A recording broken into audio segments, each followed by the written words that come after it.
Hello guys, welcome. So today is Thursday, October 12, 2023. Okay, meron tayong unboxing and initial impression and testing na din. Bagong airgun na nabili ko. Sabi ko, it's been a while nung huling gumawa ako ng airgun video kasi very busy. Everyday may nangyayari, no?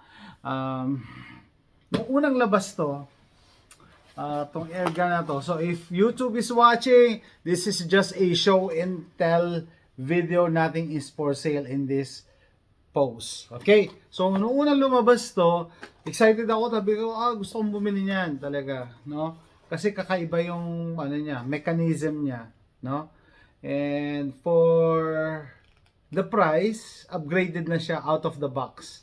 Unlike kasi pag Crossman, like yung C62 ba nila, no? I-upgrade mo pa na i-upgrade, marami ka pang papalitan. Ito, out of the box, upgraded na siya. And sabi ko nga, kakaiba yung mechanism niya for pumping, which is parang butterfly system ang tawag nila. So sabi ko, gusto ko niyan. Kaso,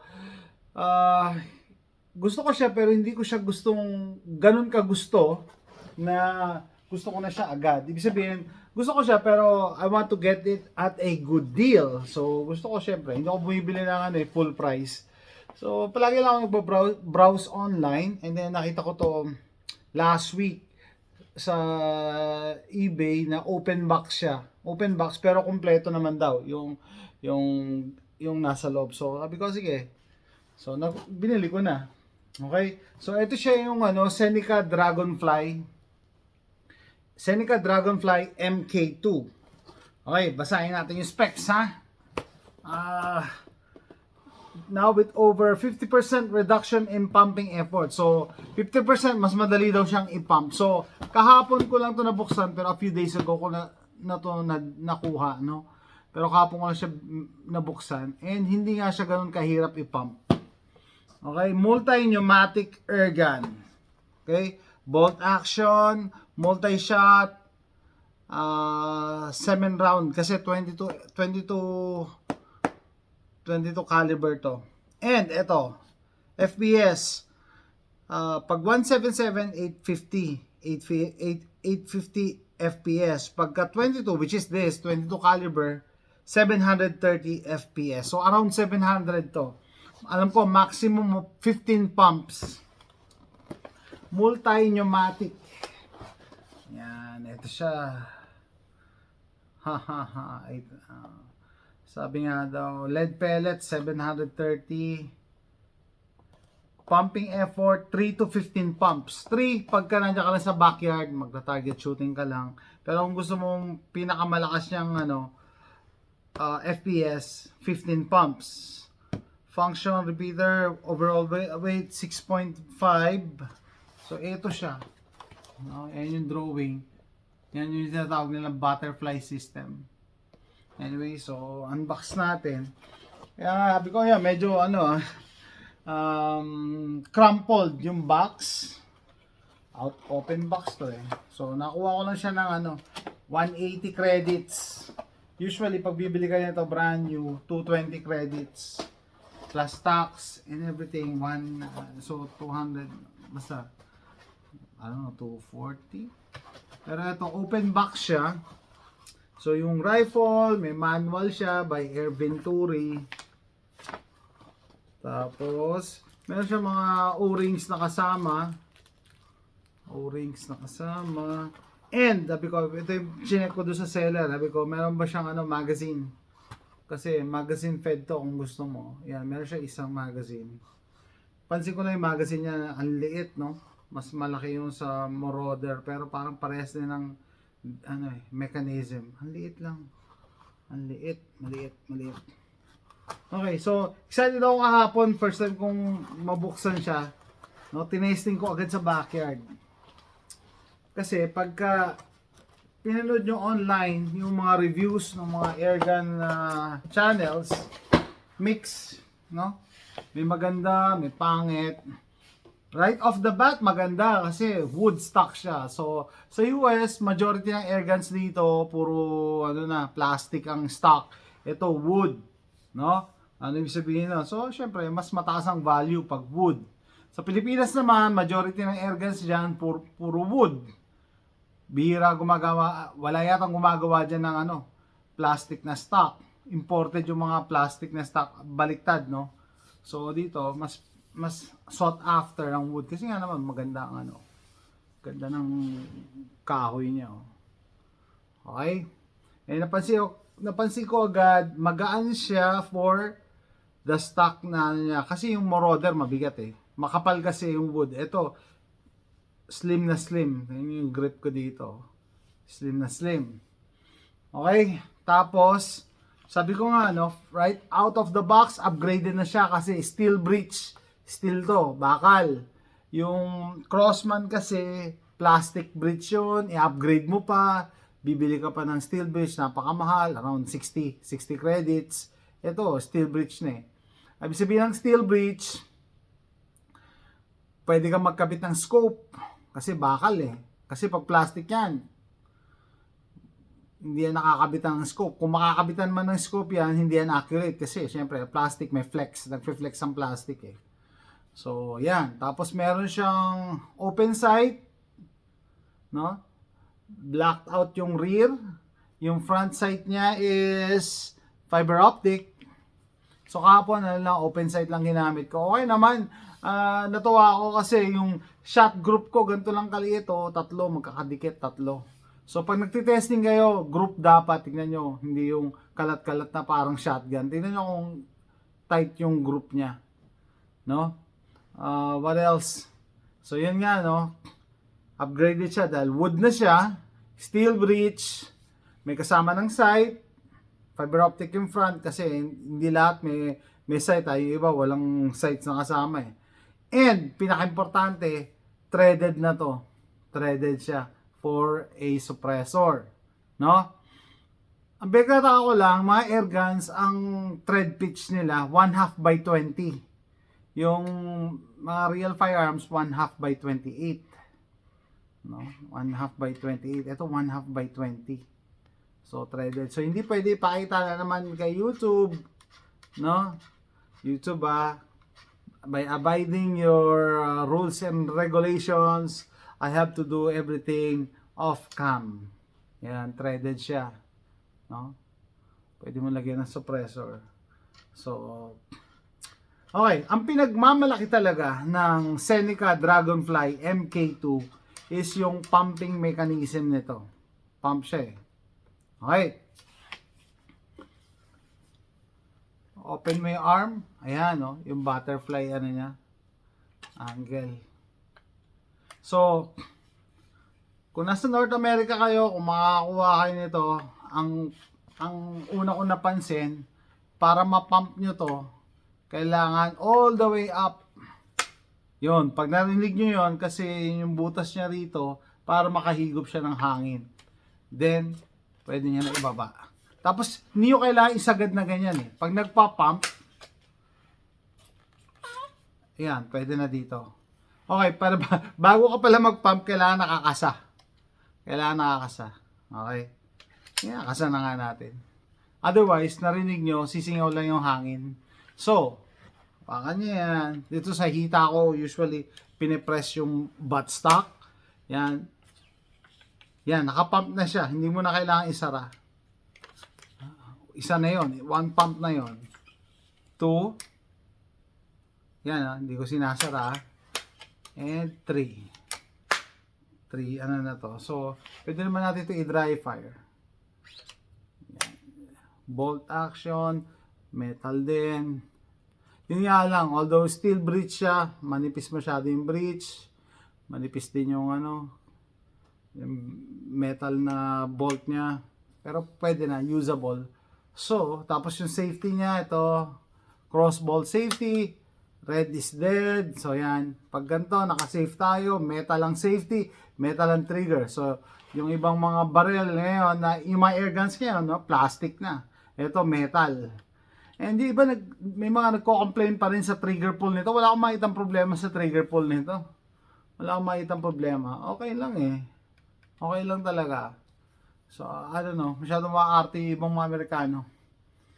Para bang bumili ka nito for competition, hindi mo ito magagamit for competition, sasabihin ko na sa inyo. No, sa presyo nito, yung mga ginagamit na pang airgun competition, gagastos ka talaga, di ba? Pero right out of the box, magagamit mo na to. Okay? So, nga, Marcel. Yun. Okay, so, bakit ko to binili? Unang-una, sabi ko nga, kakaiba yung pumping effort niya, no? Kakaiba. Yung pumping effort niya, same throughout hanggang yung pinaka-last na pump. Ibig sabihin, mula 1 hanggang 15 pumps, parehas yung effort. Hindi katulad ng iba, lalo na yung Crossman, no? Pagka napupuno ng hangin, pahirap na ng pahirap i-pump. Ito, parehas lang daw. Kasi nga, dahil dun sa butterfly system. Terry, don't go outside. Nakaso ko. Okay, so naisip ko agad, ang pumasok talaga sa isip ko, oy, maganda ano yan ha, prepper air gun, prepper survival air gun. Bakit? Kasi unlike CO2, wala ka nang kailangan, ito lang dadali mo. Kunyari, pupunta ka sa gubat, maghanap ka ng pagkain, no? Dito may rabbits, may squirrel, 'di ba? Sa Pilipinas, ibon, pero bawal ang hunting sa Pilipinas ha. No? Wala ka nang kailangan, ito lang. No? Unlike pag CO2, kailangan pa pumunta doon sa tindahan, magpaparefill ka ng CO2. So survival to. Once na makabili ka nito, wala ka nang kailangan. Hindi mo na kailangan ng tangke ng CO2. Okay? Tapos, what else? Yun nga, very self-sufficient siya. Kailangan mo lang bala. No? So may nakita akong post ng isang araw sa Pinoy Prepper Group na yung mga firearms na uubusan ng bala, anong alternative? Air gun, magandang alternative for survival hindi syempre panggera. Ibang level 'yon, pang survival na may makukuha kang pagkain sa gubat, panagkataon. Kasi kung mag-ipon ka ng mga ganito na tins, alam ko sa Pilipinas may mga mas murang brand. Ito 500 rounds na to 500 pellets na to no? 22 LR, sabi ko nga 700 FPS. Pagka lead alloy pellets, 800 FPS. Yung powder burners, yung mga totoong bala, 22 LR na bala, around 1100 to 1200 FPS. Yung mga 22 short, around 900 FPS. 800 to 900 FPS. So, konti na lang diferensya nito sa 22 short, pero hindi siya powder burner, hindi siya pumuputok. Powered by air lang. So, with CO2, mga CO2, no, around 500 to 600 FPS lang yan. No, kahit ano pa gawin mo. Kasi may limitation ng carbon dioxide ang CO2 May limitation talaga siya. Tapos lalo ngayon, no, palamig na dito sa lugar ko, sa Texas, naapektuhan ng temperature ang CO2. Pagka mainit, malakas ang power niyan. Pagka malamig, nako, hindi yan gano'ng nag-expand. Kaya pansin nyo, pagka gumagamit kayo CO2, pag ginagamit, lumalamig siya, di ba? So, mas effective siya pag mainit yung environment kasi mabilis siya mag-expand. Pero pag malamig environment, hindi siya gano'ng kalakas. Okay, so, kaya yan, hindi ako fan ng CO2 powered na mga air guns. May limitations. Ito naman, maganda kasi air powered siya. Pwede siyang pang prepper rifle, prepper air rifle, no? Pwede pang hunting, pwede pang survival, no? Kasi minsan, kung as a prepper, syempre may mga baril ako, may mga times na ayoko gamitin yung baril ko. Syempre, nagsisave tayo ng bala, nagtitipid tayo ng bala, di ba? So, kung hindi mo naman kailangan gumamit ng baril, air gun gamitin mo. Like, kung mag-hunting tayo ng squirrel or mga rabbits, hindi ko na kailangan ng baril. Ito na lang. Okay? So, nag-stock din ako ng may stockpile din ako ng mga pellets. Meron ako dyan sa gun room. Tapos, if worst comes to worst, alam nyo ba na kung naubusan na kayo ng pellets, kaya nyo gumawa ng bala dito. No? Kaya nyo gumawa. Tutunawin nyo yung mga lead na makita nyo. Isi-shape nyo lang. Merong nabibiling pang mold na parang plies. Pang mold. Madali lang siya i-mold. Tapos, yun nga, basta kumasya dito, tatalsik yan. Yun Basta kumasya rito, tatalsik. Basta kumasya siya sa inside diameter ng barrel, tatalsik yan. So, eto siya. Seneca Dragonfly. So, Imagine niyo, no? Prepper rifle, survival air gun. Bala lang kailangan ko. Maganda rito lagyan ng suppressor para hindi mabulabog yung mga hayop. Just in case. May buttstock siya na rubber plastic-ish. Pero hindi mo naman kailangan kasi walang recoil ang air rifle, no? Tapos slim na slim yung grip. Kahit late na ako sa party, no? Sabihin kahit hindi to bagong labas ngayon, no? Sabi ko nga, hinintay ko lang na makakita ko ng magandang presyo. Masaya pa rin ako dito kasi, yun nga, ganda. No? Tsaka self-sufficient. Hindi ko na kailangan pumunta sa store para bumili ng CO2 or magpa-refill ng CO2. Ayan siya.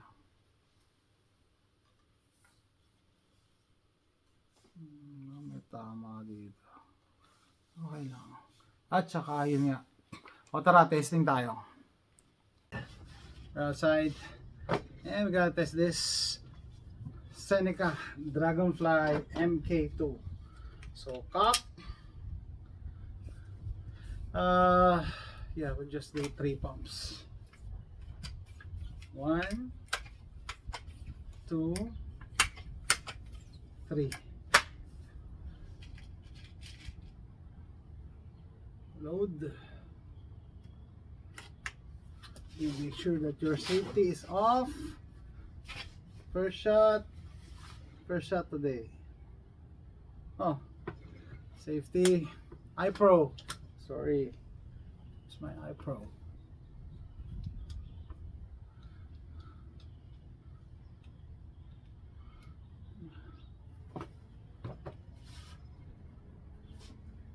Okay, here we go.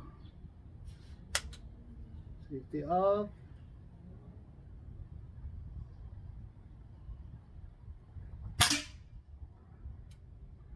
First shot just above the bullseye. One more.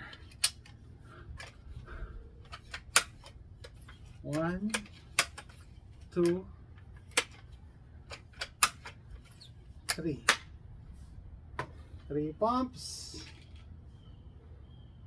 Crossman Premier Hollow Point. Safety is off.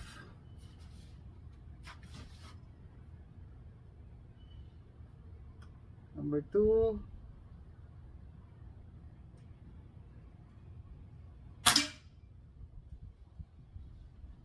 In line with the bullseye, but just a hair on top of the bullseye, so I need to go lower. 1, 2, 3.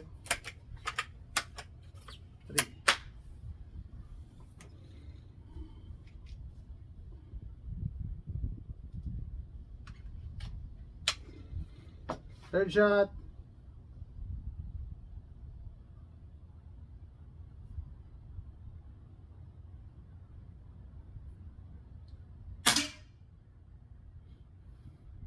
Okay, let's check it out. Okay, let's check it out. 3-shot group. Wow, it's tight. 2 here.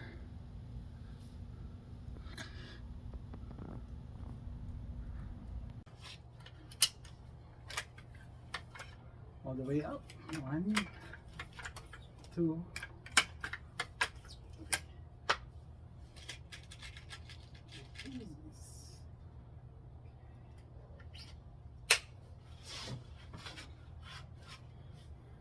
iPro.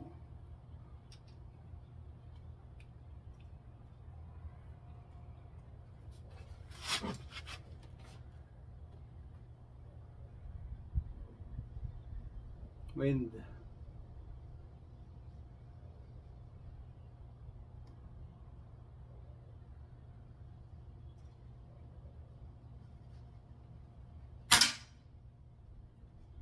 Okay.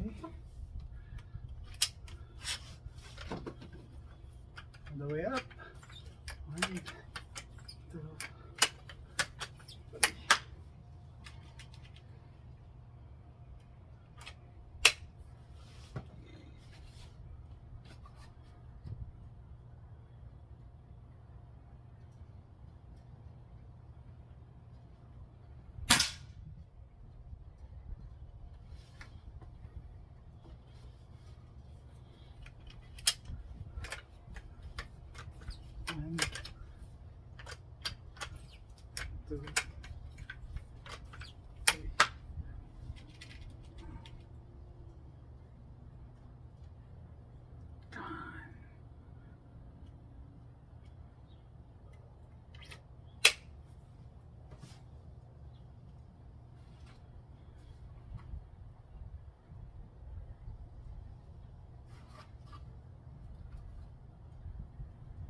There's wind. Hold on. Wind going to the left. That's blowing my paper target. We'll wait for the wind. Still blowing. Here we go.